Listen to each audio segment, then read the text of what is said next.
My name is Clara Whitmore. I'm 35 years old, and I'm a billionaire businesswoman. 6 months ago, my husband vanished in the middle of the night. He left nothing behind except divorce papers. My father told me not to wait for him. He called him a beggar who was never worthy of our family name. But I refused to sign because the man I loved would never leave without a reason. Then, 6 months later, while visiting one of my construction sites, I saw him, my missing husband, working there as a laborer. And when he finally explained why he left that night, everything inside me went still. Before I reveal what truly happened, make sure to like, subscribe, and comment your country below. Now, let's begin. People often believe money solves everything.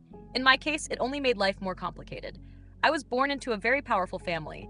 My father built one of the largest real estate companies in the country. By the time I turned 30, I had already taken over a major part of the business. Newspapers labeled me a billionaire. Business magazines admired my success.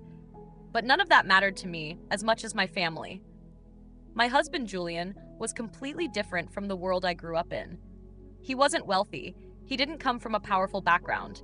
In fact, the first time my father met him, he looked at Julian's simple clothes and later whispered to me, "People like him don't belong in our world." But Julian never cared about status. He was kind, calm, and honest. The kind of man who fixed things around the house himself instead of hiring help. The kind who remembered small details about others. The kind who could make our daughter laugh even on the worst days. That's why I loved him. We had been married for 7 years. Our daughter Lily had just turned 5. To outsiders, our life looked perfect. But inside my father's mansion, tension was always present. My father never accepted Julian. He never said it directly to him, but I could see it in his eyes. Every family dinner felt like a quiet battle. One evening, after Julian left the table early to put Lily to bed, my father leaned toward me. "You still have time to fix this mistake," he said coldly. I frowned. "What mistake? This marriage?" I looked at him in disbelief. "You should marry someone who strengthens our empire." "What's," he continued. "My best friend's son would be perfect for you." I couldn't believe what I was hearing. "Dad, I'm already married. You can change that." His voice was calm, but his words carried weight. "I love Julian," I said quietly. My father leaned back in his chair. "Love doesn't build empires," he replied. I didn't respond that night, but I never forgot those words. Still, life went on. Julian and I ignored the tension as much as we could. We focused on our daughter, our home, and the quiet moments we shared. Everything felt normal, until that night. That was when everything changed. It was a rainy evening. I came home late from work, after a long meeting with investors. The house felt unusually silent. Normally, Lily would run to me the moment I walked in, but that night, there was only quiet. "Julian?" I called out. No response. I walked into the living room, and that's when I saw it. A white envelope on the table with my name written on it. My hands suddenly felt cold as I opened it. Inside were divorce papers, signed by Julian. My heart began racing. This had to be a mistake. I searched the entire house. His clothes were gone, his phone was off, even Lily's small suitcase was missing. My daughter was gone too.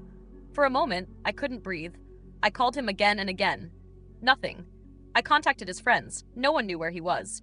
The entire night passed in panic. By morning, my father arrived at the house. I don't even remember calling him. Maybe one of the staff did. He walked into the living room, looked at the papers on the table, and sighed. "So he finally did it," he said. I looked up at him, shocked. "What do you mean? He left," my father said calmly. "Men like him always do." My hands were trembling.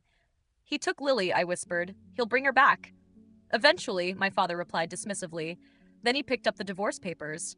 "You should sign these." I stared at him. "What?" "You heard me," he said. "Don't waste your time waiting for that beggar." Anger rose inside me. "He's my husband." "He was your husband," my father corrected.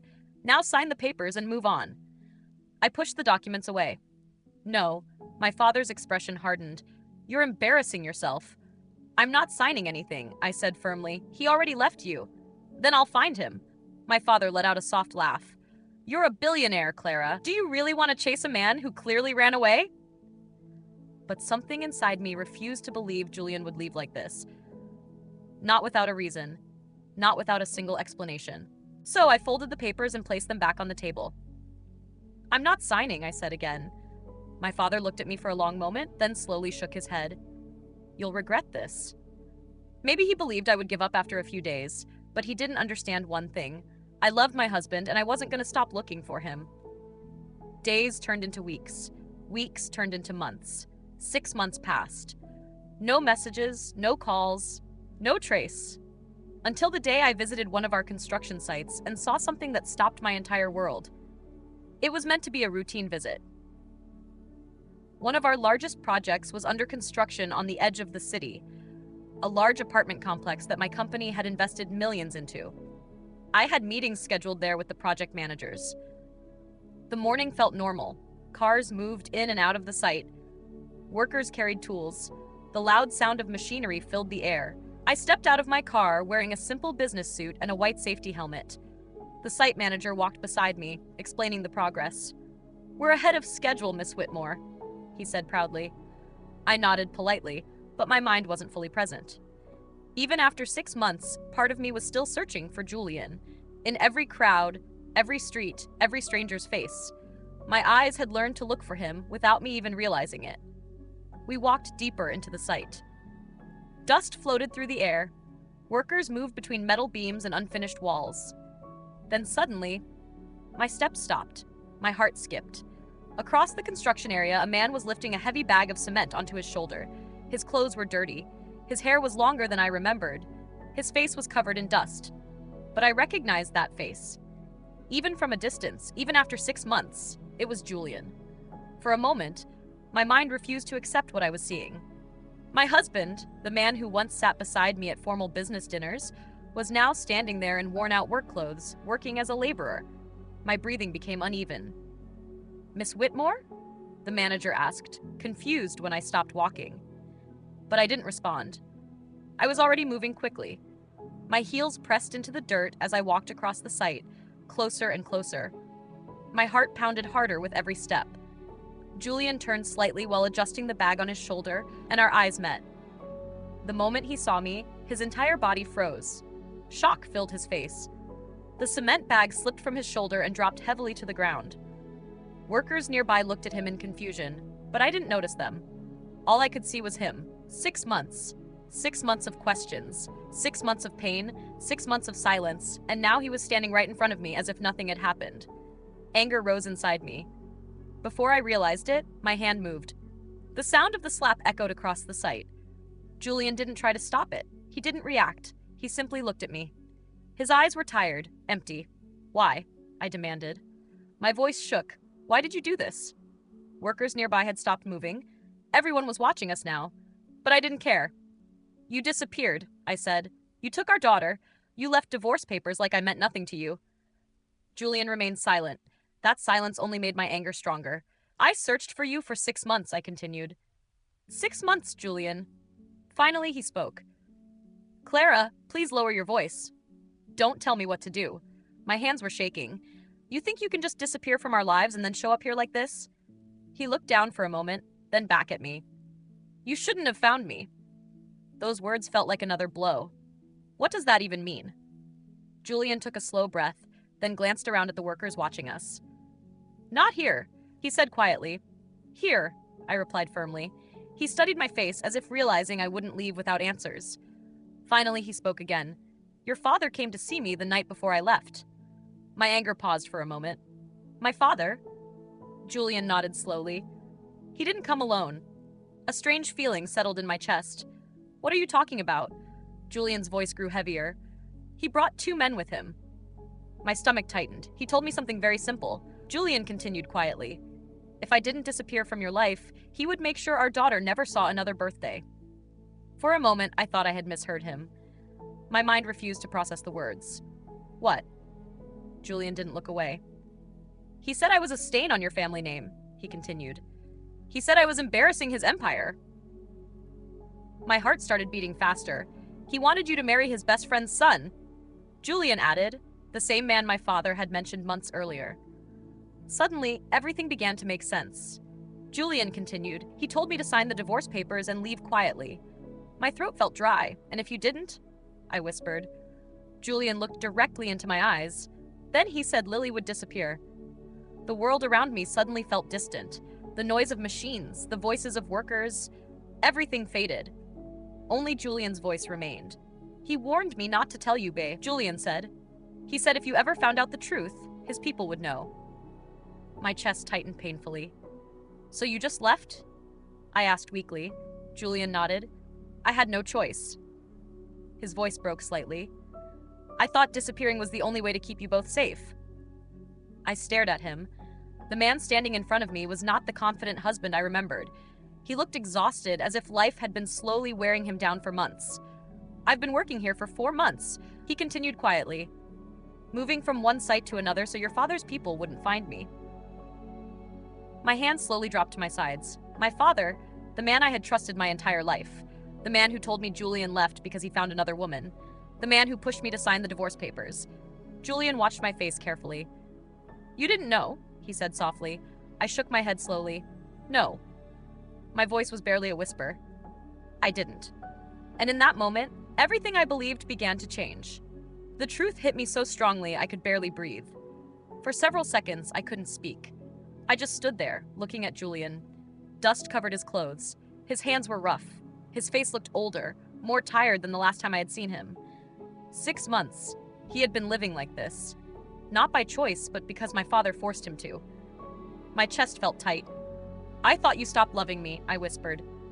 Julian shook his head immediately. Clara, I never stopped loving you. His voice was quiet but steady. I left because I thought it was the only way to keep you and Lily safe. My eyes filled with tears. Where is she? I asked quickly. Julian's expression softened slightly. She's safe, he said. I left her with my sister. Your father's people don't know about her.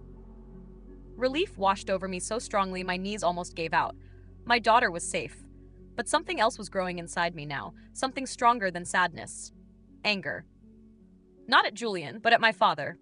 All those months he watched me suffer. He watched me search for my husband. He saw me cry, and he said nothing.